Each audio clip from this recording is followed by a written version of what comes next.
नमस्कार किसान एवं पशुपालक भाइयों, स्वागत है आपका हमारी खेती हमारे पशु यूट्यूब चैनल पर।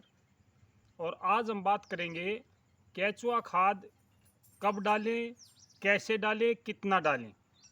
आज का जो हमने विषय चुना है वो केचुआ खाद से संबंधित ही विषय है। मैंने पहले भी आपसे कहा है कि आपको केचुआ खाद की पूरी जानकारी मैं धीरे धीरे इन वीडियो के माध्यम से उपलब्ध करवाऊँगा, देता रहूँगा। जैसे जैसे बीच बीच में कोई और वीडियो डालनी पड़ जाती है, लेकिन आज मुझे कोई और विषय अच्छा नहीं लगा, इसलिए मैंने आपके लिए इस विषय को चुना है। और मुझे उम्मीद है कि मेरे किसान भाइयों को इसकी बहुत ज़्यादा ज़रूरत है, क्योंकि मेरे पास जो किसान आते हैं या फ़ोन आते हैं वो इसके बारे में पूछते हैं कि भाई प्रति एकड़ कितना केचुआ खाद हम डालें, पौधे में कितना डालें, कब डालें, कैसे डालें। बहुत सारी समस्याएं, बहुत सारे संशय इसके ऊपर बने हुए हमारे किसान भाइयों की, और मैं इसके बारे में पूरी जानकारी आज आपके साथ साझा करूंगा। उम्मीद है कि आप वीडियो को अंत तक देखेंगे और मेरे द्वारा दी गई जानकारी आपको अच्छी लगेगी, पसंद आएगी, मेरी ऐसी उम्मीद है।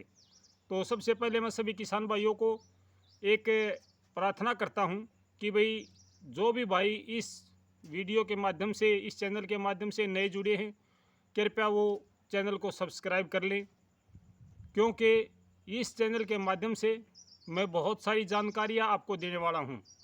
समय समय पर हर प्रकार की जानकारी आपको दूंगा, और इस चैनल के माध्यम से किसी भी प्रकार की राजनीति की बातें नहीं होंगी, केवल किसान और पशुपालकों की बातें होंगी, और कोई भी बात मैं नहीं करूँगा। राजनीति से संबंधित या किसी और विषय के बारे में मैं ज़्यादा जानकारी नहीं दे सकता। जिस भाई का जहाँ भी जैसे विचार है वो कर सकता है, मुझे कोई दिक्कत नहीं है। मैं किसी भी राजनीतिक पार्टी का एजेंट या सदस्य नहीं हूँ। मैं किसान हूँ, और सभी किसान भाइयों के हित में मैं ये वीडियो आपके साथ लेकर आता हूँ।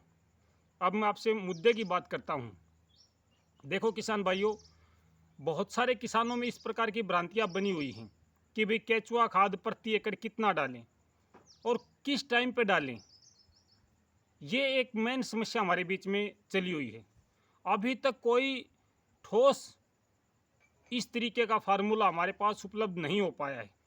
मैं कितना डालता हूँ वो मैं आपको बता देता हूँ, क्योंकि इसके बारे में कोई वैज्ञानिक तथ्य तो है नहीं कि हमारे कृषि के विशेषज्ञों ने इसको इतना मान लिया कि हाँ भाई यहाँ तक काफ़ी है। ऐसा कुछ भी नहीं है। जो कृषि के डॉक्टर हैं वो खुद ये बात कहते हैं कि भाई हमें इसके बारे में ज़्यादा जानकारी नहीं है, वर्मी कंपोस्ट के बारे में कम जानकारी है। जैसा भी किसान भाई काम करते हैं, जैसा डालते हैं वही सही है। कुछ किसान भाइयों को इसके बारे में एक भ्रांति भी है कि क्या ये डीएपी की जगह काम करेगा, क्या ये डीएपी की तरह प्रभाव डालेगा या यूरिया की तरह काम करेगा। ऐसा कुछ नहीं है मेरे किसान भाइयों। ना ये यूरिया की तरह काम करता है, ना ये डीएपी की तरह काम करता है। इसका अपना एक अलग महत्व है, अलग प्रकार की इसकी एक जगह है हमारी ज़मीन में, जिसकी ज़रूरत है हमारी ज़मीन को। सबसे पहले तो आप किसान भाइयों को ये पता होना चाहिए कि एक संतुलित खाद है केचुआ खाद। वर्मी कंपोस्ट एक ऐसी खाद है जिसमें सभी प्रकार के पोषक तत्व मौजूद होते हैं, और इस खाद का ज़्यादा डालने का कोई नुकसान नहीं होता, कोई साइड इफ़ेक्ट नहीं है। मैं कितना डालता हूँ एक बार वो बता देता हूँ आपको। मैं केचुआ खाद 5 क्विंटल प्रति एकड़ और प्रति फसल डालता हूँ, यानी कि 10 कट्टे खाद के एक फसल के साथ मैं डालता हूँ। और कब डालता हूँ? जब आपके खेत की आखिरी जुताई होती है, जब हम फसल बोने से पहले खेत की तैयारी करते हैं और आखिरी जुताई करते हैं कि भाई इसके बाद हमने इसमें फसल लगानी है, तब मैं वो खाद डालता हूँ। इसमें कुछ सावधानियाँ भी होती हैं। विशेष सावधानी इसमें ये है कि इसमें जो केचुआ खाद होता है, इसमें केचुए के ककुन, जिसको अंडे बोलते हैं, छोटे बच्चे और बड़े केचुए भी चले जाते हैं। जब ये के खाद हम खेत में डालते हैं तो मौसम का विशेष ध्यान रखते हैं। हम ध्यान रखते हैं कि किस प्रकार का मौसम अभी चला हुआ है। जैसे अभी भाइयों के खेत खाली हो रहे हैं और वो चाहते हैं कि ज्वार बोने से पहले या कपास बोने से पहले या मूंग बोने से पहले, किसी भी प्रकार की फसल बोने से हम पहले खाद का प्रयोग करेंगे, खाद डाल लेंगे इसके अंदर। तो भाइयों अभी टेम्परेचर बहुत ज़्यादा हो गया है, आपको पता है। तो ऐसे मौसम में खाद कब डालें? सबसे पहले आपको मैं ये बता देता हूँ कि ऐसे मौसम में जो भाई खाद डालना चाहते हैं वो भाई इस बात का विशेष ध्यान रखें कि खाद दोपहर में ना डालें। दोपहर में खाद डालने का एक विशेष नुकसान जो है वो ये है कि अभी ज़मीन जो है गर्म है। दोपहर को 10 बजे के बाद ज़मीन का टेम्परेचर बढ़ जाता है, घाम हो जाता है, धूप हो जाती है। जो केचुए के खाद में अंडे और बच्चे जाएंगे वो गर्म धूप में, यानी कि दिन की जो गर्मी है, ज़मीन की गर्मी है, उसमें नष्ट हो जाएंगे। आप केचुए के खाद का लाभ तो ले सकते हो, लेकिन आगे के लिए अपने खेत में केचुए पनपने से रोक दोगे, क्योंकि अंडे जो वो ख़त्म हो जाएंगे, बच्चे हैं वो मर जाएंगे, तो उसका रिजल्ट कम हो जाएगा। केचुआ खाद केवल केचुए की तरह काम नहीं करता। जैसे आपने खाद डाल दिया, जैसे हम कुरडी का खाद या कंपोस्ट खाद डालते हैं, यही नहीं है इसका काम। इसका काम बहुत लंबा चौड़ा है। वो कैसे, मैं आपको थोड़ा सा बता दूं। केचुआ खाद में केचुए के अंडे, ककुन, बच्चे केचुए जाते हैं। जो हमारे खेत में घास फूस, पेड़ पौधों की पत्ती, फसल अवशेष जब ये गलना शुरू कर देते हैं तो उनको खा के खादें बदल देते हैं और हमारी ज़मीन ऑटोमेटिकली रिचार्ज होनी शुरू हो जाती है। तो इस प्रकार से अगर हम काम करते हैं कि हमारे खेत में केचुए हो जाएं, घास फूस को खाएं, पेड़ पौधों के पत्ते पड़े हैं, फसल अवशेष पड़े हैं, उनको खा के खादें बदल दें, तो इसके लिए जब हम खाद डालें तो थोड़ी सी सावधानी रखें कि उसको जो टेम्परेचर है वो ठीक होना चाहिए। आप सुबह के समय खाद डालिए 6 बजे, 7 बजे, 8 बजे, 9 बजे, और तुरंत उसको जुताई कर दीजिए। शाम के समय डालिए 5 बजे, 6 बजे, 7 बजे, और तुरंत उसकी जुताई कर दीजिए, क्योंकि जो अंडे होंगे, जो बच्चे होंगे, वो फटाफट ज़मीन में मिक्स हो जाएंगे। अब मैं आपको बताता हूँ कि अगर पेड़ पौधों में हम डालें तो कब डालें, कैसे डालें।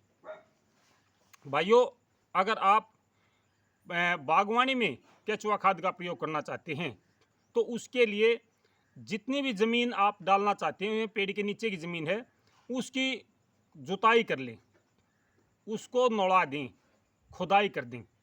और जब आपने पानी देना हो उसमें कि भाई मैं कल या परसों में इन पौधों में पानी दूंगा, तो पानी देने से थोड़ा सा पहले, आध घंटा पहले, घंटा पहले आप खाद को डाल दें। क्योंकि जब आप पानी दोगे तो जो केचुए के अंडे, बच्चे हैं, वो सारे ज़मीन के अंदर सेट हो जाएंगे, और जो पेड़ों से पत्ते गिरेंगे वो ज़मीन पे गलेंगे, ज़मीन के साथ मिक्स होंगे, तो ये केचुए के जो बच्चे हैं ये इसी को खा के एक सर्कल बन जाएगा आपका। लगातार आपकी ज़मीन की उर्वरता शक्ति जो है, उपजाऊ शक्ति, वो बढ़ती चली जाएगी और केचुए अपना काम करते रहेंगे। केचुए को खाने के लिए भोजन की जरूरत होती है। जब कोई भी ये गलने वाली चीज़ गलना शुरू कर देती है तो केचुआ उसको खाना शुरू कर देता है। इस बात को आप ध्यान रखिए कि जो गलने वाली चीज़ है केचुआ उसी को खाता है जब गलती है तब, ऐसे नहीं खाता। कोई भाई ये समझेगा कि मेरे बीज को खा जाएगा, बिल्कुल नहीं खाएगा। जब कोई चीज़ गलना शुरू करती है तो केचुआ तभी उसको खाता है, ऐसे नहीं खाता है।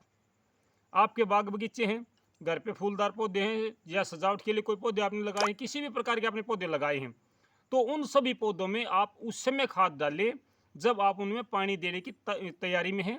आप प्लानिंग कर रहे हैं कि अभी हमें इसमें पानी देना है।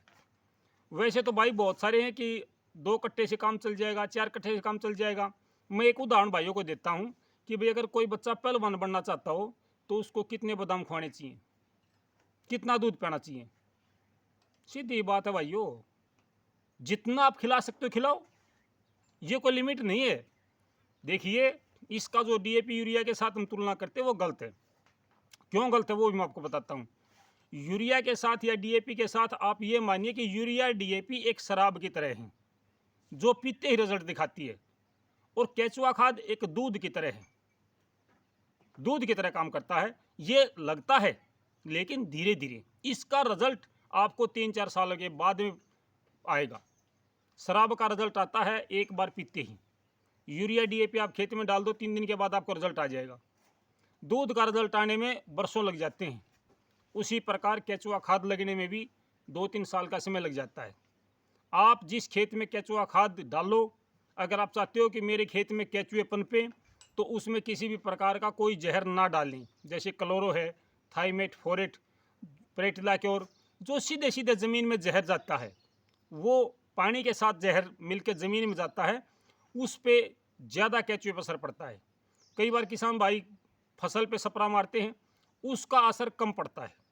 अगर आप फसल पे स्प्रे मारते हो तो भाइयों उसमें कम असर पड़ेगा। अगर आप सीधे सीधे जहर डालोगे खेत में तो उससे आपके केंचुए बहुत जल्दी मरेंगे।